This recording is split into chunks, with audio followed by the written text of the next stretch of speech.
The storm and the stranger. The rain pounded the city streets in relentless waves, filling potholes with murky water and turning sidewalks into reflective pools of neon light. The storm had arrived without warning, catching even the most seasoned New Yorkers unprepared. Umbrellas were useless against the howling wind, and the few pedestrians still outside rushed toward shelter, their faces buried in the collars of their coats. Dr. Alan Grayson walked with careful precision, his steps measured despite the downpour. His designer leather shoes, worth more than most people's monthly rent, were already ruined, but he hardly noticed. The city had lost its charm for him long ago. Once he had loved the energy, the rhythm of life that pulsed through the streets. Now it was just noise. He pulled his long coat tighter around himself, shielding the paper bag in his hand. Inside was a carefully boxed dinner from La Fontaine, the French restaurant where he dined every Thursday. He had ordered the same dish Eleanor used to love, even though she was gone. 2 years had passed since the accident, and yet he still kept up the rituals as if they could bring her back. Lightning flashed across the sky, illuminating the empty street ahead. That was when he saw it, a small figure curled up against the wall of an abandoned bus stop. At first, he thought it was just another pile of discarded belongings, one of the countless forgotten things the city swallowed whole. But as he got closer, he saw movement. A child. She was huddled on the cold metal bench, arms wrapped around herself, trembling. Her clothes were soaked through, her tiny frame shivering violently. She couldn't have been more than 5 or 6 years old. A pink sweater, far too big for her, clung to her frail body, its fabric darkened by rain. One sneaker and one sandal covered her feet, mismatched and worn to the point of uselessness. Her face was partially hidden beneath damp, tangled braids, but he could see the fever flush on her cheeks. Alan's first instinct was medical. Years of training and experience instantly diagnosed the signs: severe dehydration, fever, exhaustion. Pneumonia was a real possibility. His grip tightened on the paper bag of leftovers, the heat of his expensive meal radiating through the damp material. But he hesitated. Not my problem. That was the thought that ran through his mind as he turned away, his footsteps deliberate. He had spent too many years drowning in other people's pain, watching patients die, holding hands through final breaths. When Eleanor had slipped away on that operating table, something inside him had snapped. He had walked away from medicine, from saving lives, from feeling. The city had services for this. Someone else would help. Lightning flashed again, and that was when he heard it. A voice, weak but unmistakable. "Mister, help me." Alan froze. It was a simple request, fragile as a whisper in the storm. He turned back, meeting the child's eyes for the first time. They were dark, wide, and full of something he couldn't quite name. Not just fear, something deeper. A plea. He exhaled sharply, shoulders tightening as he weighed his options. Walking away would be easy. Rational. But rationality had never looked a child in the eyes while they shivered on a rain-drenched bench, waiting for help that would never come. With a sigh that felt like surrender, Alan stepped forward. He crouched in front of her, careful not to startle her. "What's your name?" he asked, keeping his voice steady. She didn't answer right away. Her lips were cracked, her breath uneven. "Amara," she finally whispered. Alan nodded, testing the name in his mind. It fit. "All right, Amara," he said, reaching into his coat pocket for his phone. "We need to get you out of this rain. I'm calling an ambulance." Her reaction was instant. She flinched violently, shaking her head. No ambulance, no police. The panic in her voice caught him off guard. Most children would cry for help, beg for someone to take them to safety. But Amara, she was terrified of the system that was supposed to protect her. Alan frowned, lowering his phone. Why not? She just shook her head again, curling into herself. No police, no hospitals. That told him everything he needed to know. She had been abandoned, left behind, forgotten. and she was afraid that if she entered the system, she'd never get out. Alan exhaled slowly, running a hand through his rain-dampened hair. He was no longer a doctor, no longer a savior. But right now, he was the only one who had stopped, the only one who had cared. "Okay," he murmured. "No ambulance, but we need to get you warm." She didn't resist when he carefully lifted her into his arms. The moment he did, his heart sank further. She was far too light, as if she had been starving for days. She whimpered softly, pressing her fevered face against his chest. Alan stepped to the curb, raising his free hand to hail a cab. 3 yellow taxis sped past, their drivers barely glancing in his direction. The 4th one, a beaten-up old sedan with a dented fender, slowed to a stop. The driver, a tired-looking man with salt and pepper hair, glanced at Alan's soaking form, then at the child in his arms. "No sick kids," the driver said, shaking his head. "Can't risk it." Alan's patience was already fraying. "I'll pay triple the fare," he said, his voice carrying the same authority he used to command in operating rooms. "And I'll cover any cleaning costs." The driver hesitated, then sighed. "Your money." Alan slid into the back seat, keeping Amara close to his chest as the taxi pulled away from the curb. Her tiny hands clutched weakly at his coat, her breathing shallow but steady. As the car wove through the rain-slicked streets, Alan looked down at the fragile child in his arms. His world had been carefully controlled, every aspect of his life neatly arranged to avoid the pain of the past. Now, in a single night, everything had changed. He had no idea what he was going to do. All he knew was that he wasn't walking away. Not this time. The impossible choice. The taxi rattled through the rain-drenched streets, its windshield wipers fighting a losing battle against the relentless storm. The city outside was a blur of neon and shadow, each light streaking across the window in a smear of color. In the back seat, Alan Grayson sat with Amara still curled against his chest, her small body radiating fever through the damp fabric of his coat. Her breathing was shallow, uneven. He could feel the heat pulsing off her skin, the rapid beat of her heart hammering weakly against his ribs. "Where to, boss?" The driver grunted, his eyes flicking to the rearview mirror. Alan hesitated. The obvious answer was a hospital. But Amara had made herself clear. No hospitals, no police. The moment she woke up in a sterile white bed surrounded by strangers, she would panic. And if she ran, if she disappeared into the city again. He tightened his hold on her instinctively. His apartment.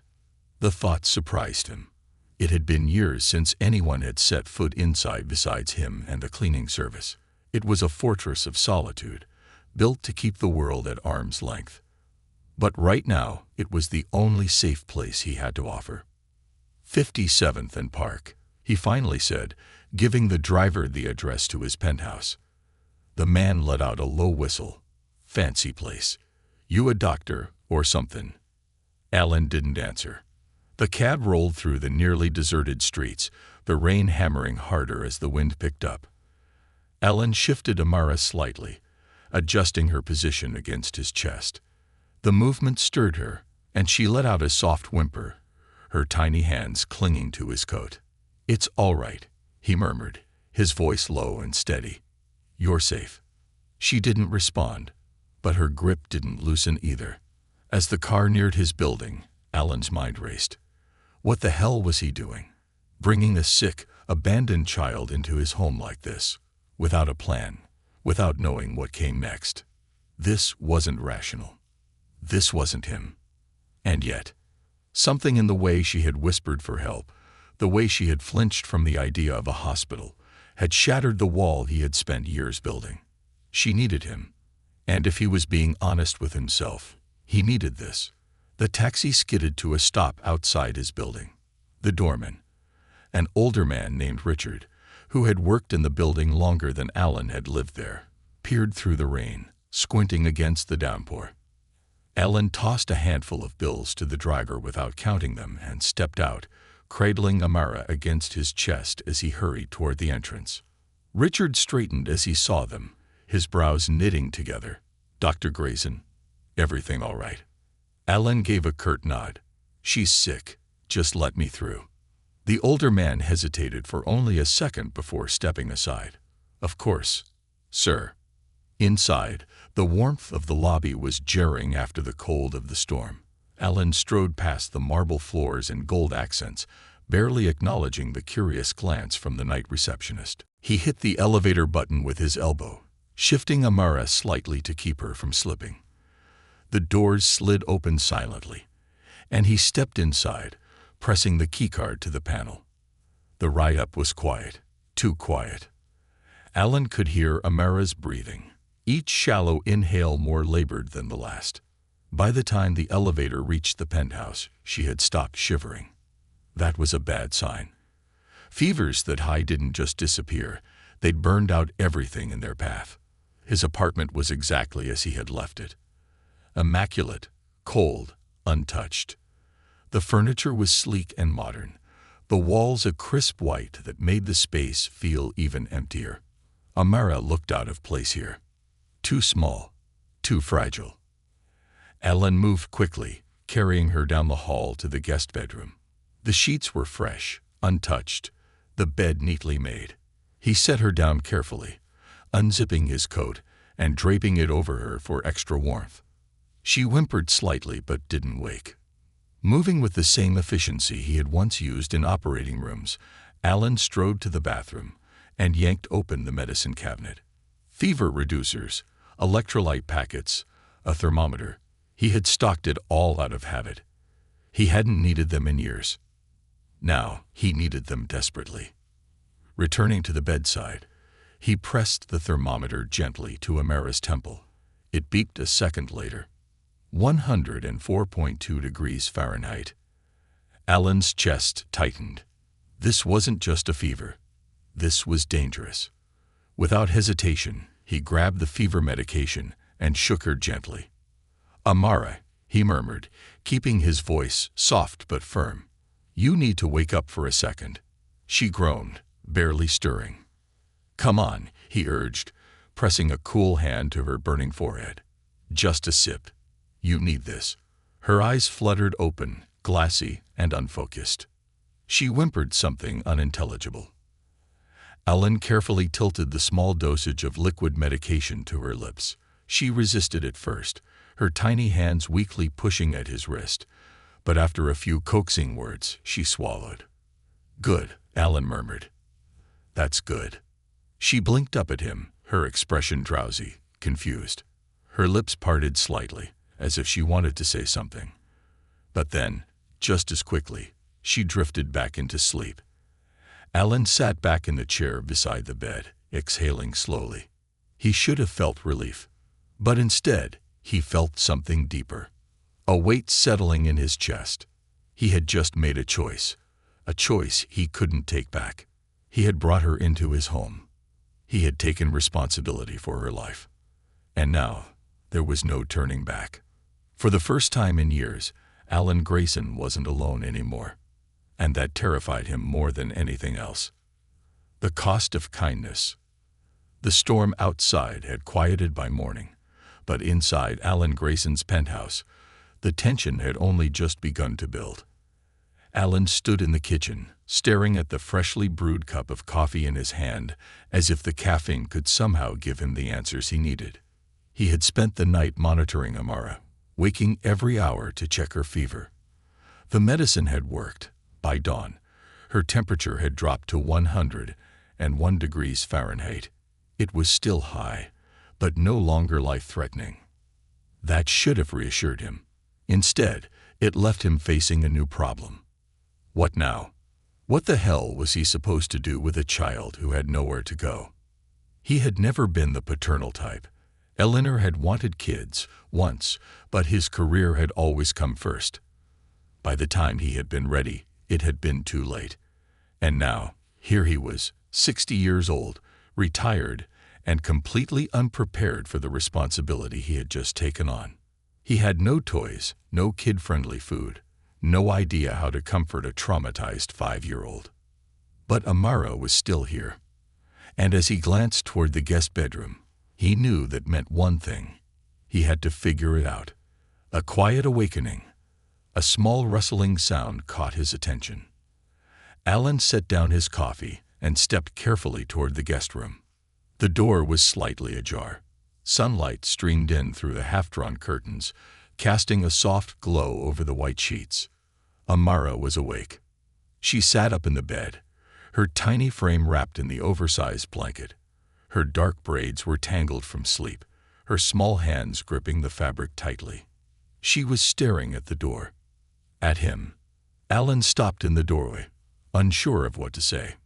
"Morning," he said finally, his voice softer than usual. She didn't respond. Her eyes flickered around the room, taking in every detail. The crisp, clean walls, the expensive furniture, the way everything looked untouched, like a hotel. Alan exhaled slowly. She was waiting. For what exactly? He wasn't sure. But she wasn't running. That was something.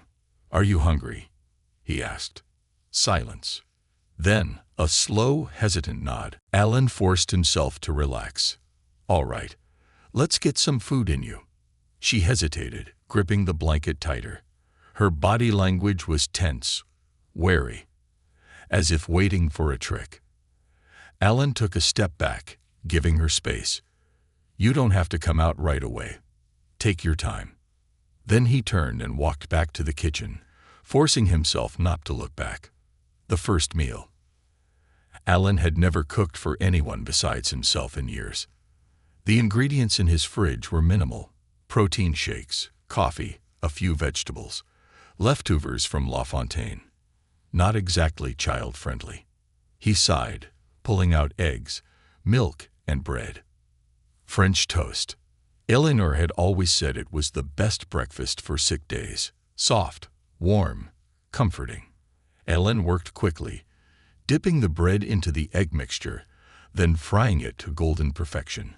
The smell filled the kitchen, and for a brief moment, the penthouse felt lived in. A few minutes later, he heard a soft sound behind him. He turned.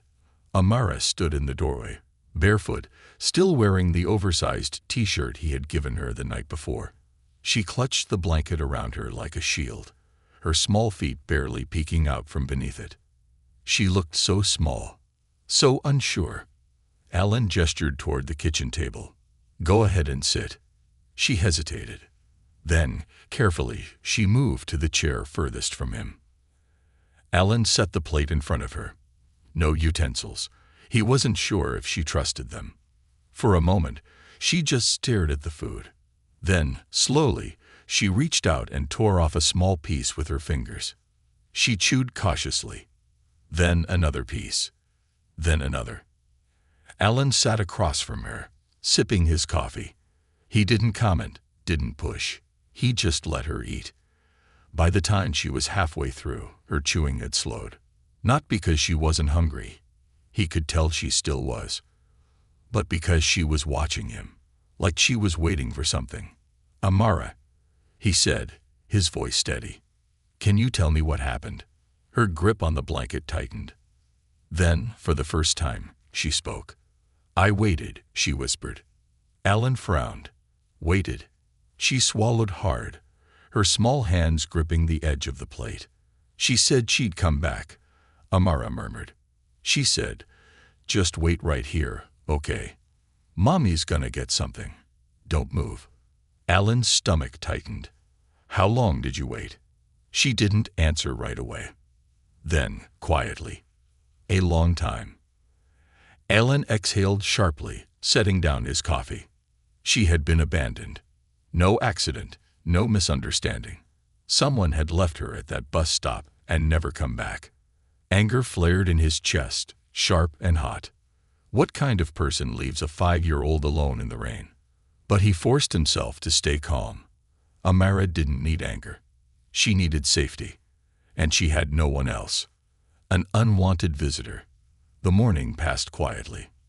Amara never strayed far from the couch, her tiny hands always clutching the blanket.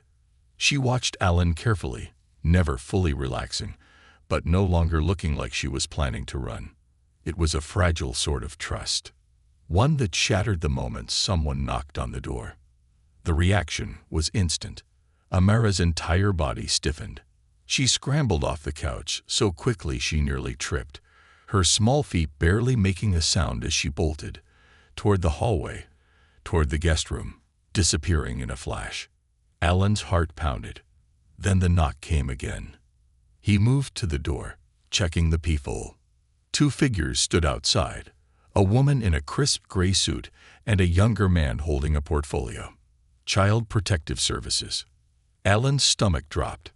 He took a breath, steeled himself, then opened the door. The woman, early 40s, sharp eyes, tilted her head slightly. Dr. Grayson. Alan gave a curt nod. I'm Megan Carter, caseworker with CPS. This is my colleague, David Reynolds. Alan didn't move. What do you want? Miss Carter gave him a polite, practiced smile. We received a report about a missing child. We'd like to talk. Alan clenched his jaw. He glanced toward the hallway, where Amara had vanished. She was terrified of the system. And now it was knocking on his door. Alan turned back to the social workers, his body blocking the entrance. She's not going anywhere. Miss Carter sighed. Dr. Grayson, we understand that you're trying to help, but this isn't legal. You can't just keep a child you found on the street. Alan's jaw tightened. And what happens if I let you take her? She'll be placed in emergency foster care, Carter said evenly, and we'll begin searching for any living relatives. Alan exhaled sharply. Foster care. He had seen what happened to kids in the system. Some made it. Others didn't. And Amara, a scared little girl with no one to fight for her. She'd be lost in the cracks. Alan tightened his grip on the door. No. Miss Carter's expression hardened. Dr. Grayson, if you don't cooperate, we'll return with a court order. Alan stared at her, his pulse pounding. They were going to take her. Unless he did something. Unless he fought. He took a slow breath and made his choice. Give me 24 hours, he said, his voice low but firm. I'll call you tomorrow. Miss Carter studied him for a long moment. Then, finally, she nodded. 24 hours, Dr. Grayson. After that, we come back. The moment the door shut, Alan exhaled. His hands were shaking. He turned, looking toward the hallway, toward the little girl who had just become his responsibility. And he knew one thing for certain. He wasn't letting her go. Not now. Not ever. The fight begins. The door clicked shut, sealing Alan Grayson inside his penthouse with a new reality he couldn't escape. 24 hours. That was all the time Child Protective Services had given him. 24 hours to find a way to keep Amara, to stop the system from swallowing her whole. Alan's hands were still clenched from where he had gripped the doorframe. His pulse pounded in his ears. He had spent years making decisions that meant life or death in an operating room. But this was something else entirely. A fight he had never prepared for. He took a slow breath, forcing himself to focus. Amara was still hiding. She had disappeared into the guest room the moment the knock came, and she hadn't come out since. Alan moved toward the doorway, his steps careful. He had learned quickly that sudden movements made her tense, made her wary. The door was half open, and through the dim light, he could see her small form curled in the farthest corner of the bed, her knees tucked against her chest. She was barely breathing. Not because she was asleep, because she was listening, waiting. Alan leaned against the doorframe. He didn't step inside. They're gone, he said softly. She didn't move, didn't blink, just curled tighter, as if making herself small enough would keep her from being noticed. Alan exhaled. He hadn't realized he had been holding his breath. After a long pause, he stepped away. I'll be in the kitchen. He didn't try to coax her out, didn't force her to talk. Instead, he walked back to the kitchen and turned on the stove. French toast again. It was simple, warm, and familiar. And right now, they needed familiar. By the time the smell of butter and cinnamon filled the air, Alan heard soft footsteps. She was watching. He didn't turn. Instead, he slid a plate onto the table, setting down a fork next to it. Then he moved to the far end of the kitchen, picking up his coffee. Amara hesitated in the doorway. Then, carefully, she padded over to the chair, pulled it out, and climbed up. Alan sipped his coffee, waited. After a long pause, she picked up the fork. She didn't speak, didn't meet his eyes. But she ate. And for now, that was enough. A plan in motion. The moment Amara finished eating, she retreated again, this time curling up on the couch, wrapped tightly in the oversized blanket she had claimed as her own. Alan let her be. He had work to do. Moving toward his office, he pulled out his phone and scrolled through his contacts. There was only one person who could help him now. Paul Kingston, a damn good lawyer, and an old friend. Alan hesitated before hitting dial. It had been years since they had spoken, since Eleanor's funeral. But there was no time for old wounds now. The phone rang twice before a familiar voice answered. Kingston and Associates. Alan exhaled. Paul, it's me. A long pause. Then a sigh. Well, Dr. Grayson. Thought you were done with lost causes. Alan's grip tightened on the phone. I need your help. Of course you do. Paul's voice was laced with curiosity. What's the case? Alan hesitated. Then, simply, a little girl. Another pause. Then, softer. Tell me everything. Alan didn't waste time. He told Paul everything. Finding Amara at the bus stop. The fever, the fear in her eyes when he mentioned a hospital. The way she flinched at every sudden noise. The knock at the door that had sent her spiraling into panic. And now CPS, threatening to take her. Paul listened in silence. When Alan finally finished, there was a long pause. Then, this is going to be an uphill battle. Alan's jaw clenched. I figured. You have no legal claim to her. You're a single man in his 60s. CPS will argue she belongs in the system. Alan exhaled sharply. And what happens to kids like her in the system, Paul? Another long silence. Finally, Paul sighed. Yeah, I know. Alan leaned forward, his elbows on his desk. Can we fight this? Paul's chair creaked in the background. It won't be easy. We need to show that you're not just some temporary safe house. That removing her now would do more harm than good. Alan's grip on his phone tightened. So how do we do that? Character witnesses, evidence of a stable home, proof that you can provide for her long-term. Paul's voice was firm. And most importantly, testimony. From her. Alan froze. She barely speaks, Paul. I know. Alan ran a hand over his face. Then how the hell do we get a judge to listen? Paul's voice softened. We give her time. Alan exhaled slowly, staring at the papers scattered across his desk. Time. It was the one thing he didn't have. Small steps.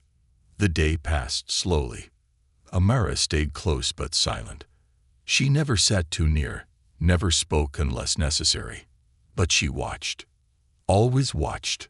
That night, Alan sat in his chair by the fireplace, a book open in his hands. He wasn't reading, just thinking.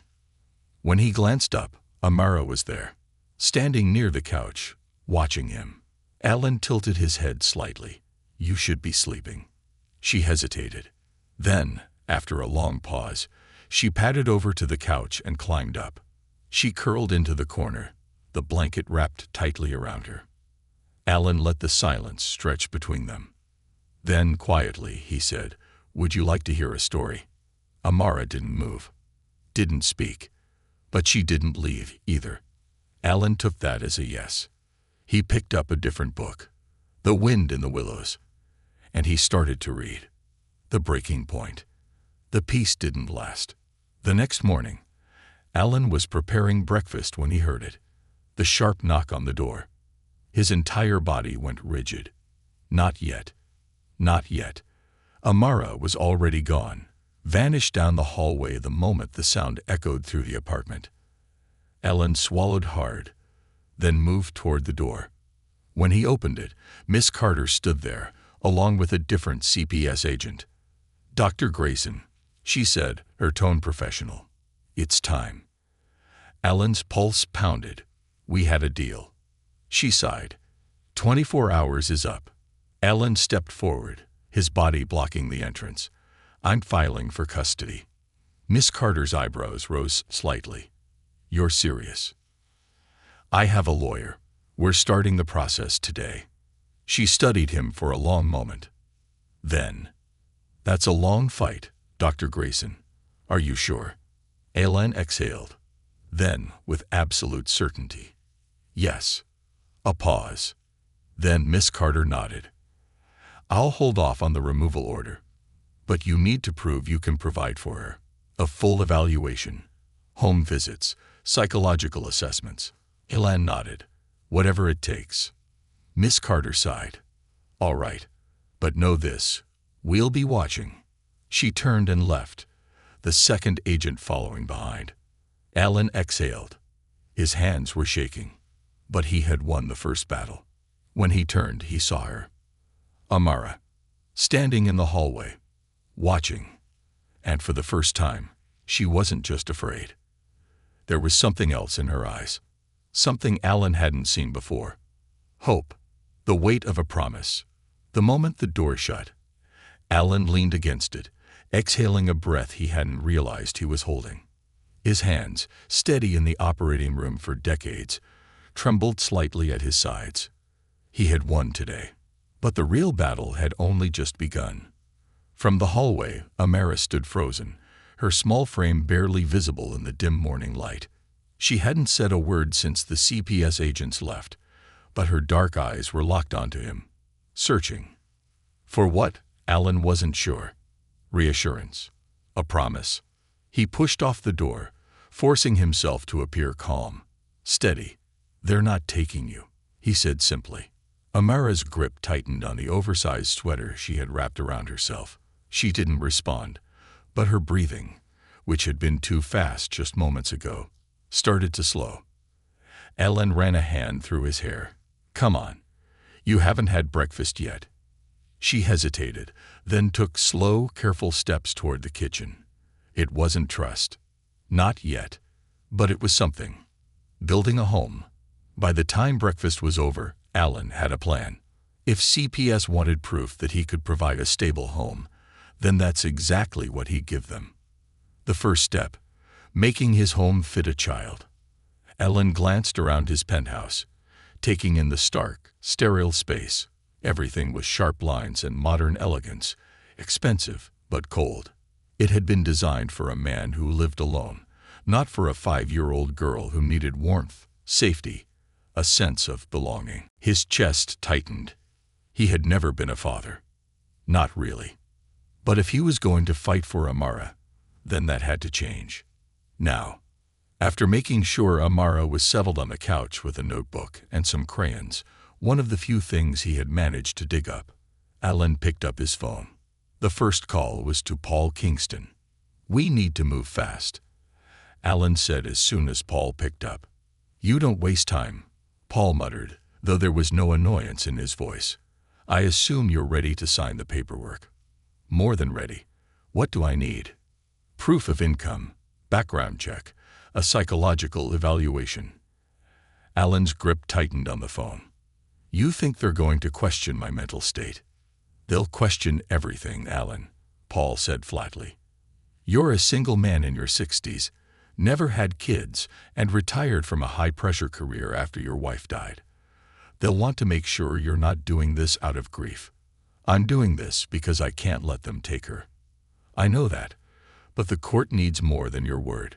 We need stability, structure, a support system." Ellen's jaw clenched. A support system. That was the one thing he didn't have. He had walked away from the world after Eleanor died, closing himself off from old friends, colleagues, anyone who reminded him of what he had lost. Now, that isolation was his biggest weakness. Alan exhaled slowly. "I'll figure it out." "You'd better," Paul said, "because CPS isn't going to go easy on you." A room of her own. By midday, Alan had made his second decision. Amara needed a real space, a room that was hers. It was a small thing maybe, but if he wanted her to feel safe here, to feel like this was more than just another temporary stop in a life full of uncertainties, she needed a place that belonged to her. So he spent the next few hours clearing out the guest room. The sterile, white bedding was stripped away, the clinical artwork removed from the walls. For the first time in years, the space felt unfinished, waiting for something more. Something real. He hesitated at the doorway, glancing toward the living room. Amara was still curled up on the couch, her crayons scattered around her, though she hadn't touched them in a while. She had been watching him. She always watched. Alan leaned against the doorframe. "Do you want to help pick some things for your room?" Amara stiffened. Then, slowly, she looked up. Her expression was unreadable. "My room," she echoed, her voice small, uncertain. Alan nodded. "If you're going to stay here, you should have your own space." She blinked at him, as if the concept was foreign, like she had never had a room of her own before. Alan's chest ached. "You don't have to decide now," he said quickly.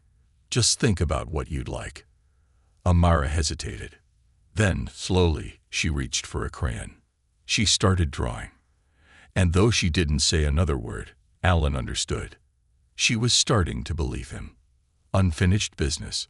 That afternoon, Alan stood outside an apartment door he hadn't knocked on in years. His grip tightened on the bag in his hands. An expensive bottle of bourbon, Paul Kingston's preferred peace offering. It had been years since they had spoken outside of legal matters. And now he needed more than just a lawyer. He needed a friend. The door opened. Paul stood there, arms crossed. His sharp blue eyes studied Alan for a long moment. Then, with a sigh, he stepped aside. "You're really going through with this?" Alan nodded. "Yeah." Paul exhaled, rubbing the back of his neck. "Jesus, Alan. You really don't do things halfway, do you?" "No." Paul shook his head, but let out a small, reluctant chuckle. "Come in." Alan stepped inside, and for the first time in years, he realized he wasn't in this fight alone. The test begins. 2 days later, CPS showed up at Alan's door again. This time, they weren't here to take Amara. They were here to test him. Miss Carter stepped inside first, followed by a different agent, a man with wire-rimmed glasses and a clipboard. Alan's jaw tightened as he saw the notepad in the agent's hands. Every detail was being scrutinized. He led them through the penthouse, showing them the changes he had made. The cleared-out guest room, now waiting for Amara's input. The fridge, stocked with actual food instead of just coffee and leftovers. When they entered the living room, Amara was sitting on the couch, her notebook on her lap. She looked up. Alan felt his heart pound. Miss Carter crouched slightly, her expression softening. "Amara, how are you feeling?" Amara didn't answer. She just curled into herself slightly, her grip tightening on the blanket. Miss Carter glanced at Alan, then back at Amara. "Dr. Grayson tells me you've been helping pick things for your new room," she said lightly. "That sounds nice." Amara's fingers tightened around the edge of the notebook. Then, after a long pause, so soft Alan almost missed it, she whispered, "It's safe here." Alan's breath caught in his chest. The CPS agent scribbled something down. Miss Carter smiled. "That's good to hear." Alan exhaled, forcing himself to stay calm. This wasn't over. Not yet. But for the first time, he saw it. A chance. A real one. And he would fight for it. No matter what it took. A family forged in fire. The sun hung low over the city, casting golden light through the penthouse windows. It was a rare moment of peace, but Alan Grayson knew better than to trust it. CPS had come. They had scrutinized everything. his home, his finances, his suitability as a guardian. They had questioned Amara, taken notes, exchanged glances he couldn't decipher. And now, all he could do was wait. The unspoken fear. Ellen sat across from Amara at the kitchen table. She was pushing the last of her toast around the plate, absently tracing patterns with the crumbs. It was the most relaxed he had seen her in days. But her eyes kept flickering toward the door, toward the world outside. "What's on your mind?" Alan asked, keeping his voice careful. She hesitated, then murmured, "They're coming back, aren't they?" Alan exhaled. He wouldn't lie to her. "Maybe," he admitted, "but I'm not letting them take you." Her grip on the fork tightened. "But what if they do?" Her voice was quiet. "What if I have to go?" Alan swallowed hard. "Then I'll find you." Her lips parted slightly, and for the first time, he saw something flicker across her face. Hope. She wasn't sure she could believe him yet, but she wanted to, and that meant everything. The final battle. The next morning, Alan found himself in a place he had sworn he would never return to, a courtroom. The same cold, lifeless halls where he had once testified in malpractice suits, where he had seen lives reduced to case files and legal jargon. But today, he wasn't here as a doctor. He was here as a man fighting for a child. Paul Kingston stood beside him, flipping through a thick folder of documents. His sharp blue eyes scanned each page with precision, but Alan could tell he was tense. "Judge Matthews is fair," Paul murmured, "but she's strict. We need to prove that removing Amara from your care would be worse than letting her stay." Alan exhaled. "And if we can't?" Paul didn't answer, because they both knew the truth. If they lost today, Amara would be taken, and there would be nothing Alan could do to stop it. The case against him. The courtroom was smaller than Alan expected. The walls were lined with legal books, the wooden bench polished to a dull sheen. A few CPS agents sat on one side, their expressions unreadable. Miss Carter was there, her hands folded neatly on the table. Amara sat in the back, her small frame almost swallowed by the oversized chair. She was watching everything, silent as a shadow. Alan's heart ached for her. Judge Matthews, a woman in her 50s with steel-gray hair, adjusted her glasses. "Let's get started." The CPS lawyer stood first. "Your Honor, while we acknowledge that Dr. Grayson acted out of concern, the fact remains, he is not a licensed foster parent. He is a retired surgeon with no experience raising a child, and he removed Amara from a medical facility without legal authority. The child has no known relatives, but the foster system is equipped to provide her with a stable environment." Alan's jaw tightened. Paul stood next. "Your Honor, the system may be equipped to provide stability, but the reality is often different. We have records of Amara's fear of hospitals, her unwillingness to go with authorities. The fact that she was abandoned at a bus stop and refused to engage with CPS suggests past trauma. And yet, in just a few days with Dr. Grayson, she has begun to feel safe." Paul gestured toward Alan. "We have documentation proving that Dr. Grayson has the financial means, the stability, and most importantly, the willingness to care for this child long-term. We are formally requesting that he be granted emergency guardianship, pending further evaluation." Judge Matthews steepled her fingers. "Dr. Grayson," she said, her gaze sharp, "why do you believe you're the best person to care for Amara?" Alan met her gaze evenly. "Because no one else did," he said simply. A pause. Then he continued, "I found her alone in the rain. People walked past her, ignored her, treated her like she was nothing. She was sick, burning with fever, and the hospital refused to help her because she had no guardian. If I had left her there, she might not be here today." Alan took a slow breath, steadying himself. "I'm not perfect. I've never been a father before. But I know what fear looks like. I know what it's like to lose someone, and to feel like no one is coming for you, and I refuse to let that happen to her again." The judge studied him for a long moment, Then she turned toward Amara. "Amara," she said gently, "do you feel safe with Dr. Grayson?" Silence filled the room. Amara sat still, her small hands gripping the armrests. Then slowly, so slowly Alan thought she might not answer, she nodded. Yes, a single word. Quiet. But enough. Judge Matthews nodded. "I'll need further evaluation. Home visits, psychological assessments." Alan's heart pounded. But then she continued. "But for now, Dr. Grayson, I am granting you temporary guardianship." Alan's breath caught. Paul's hand landed on his shoulder in a reassuring grip. He had won. For now. Home, finally. The elevator ride up to the penthouse was silent. Alan stood beside Amara, his hands in his pockets, his mind still reeling. She was staying. Not permanently. Not yet. But for now. As they stepped into the apartment, Amara hesitated at the door. Alan glanced at her. "You okay?" She shifted on her feet. I never had a home before." Alan's chest tightened. He crouched down so they were at eye level. "You do now," he said. She stared at him for a long moment. Then, cautiously, she reached forward, just a little, and grasped the edge of his sleeve. Not quite a hug. Not quite trust. But something close. Alan didn't move. Didn't breathe. Because for the first time since Eleanor died, he wasn't alone. And neither was she. Epilogue.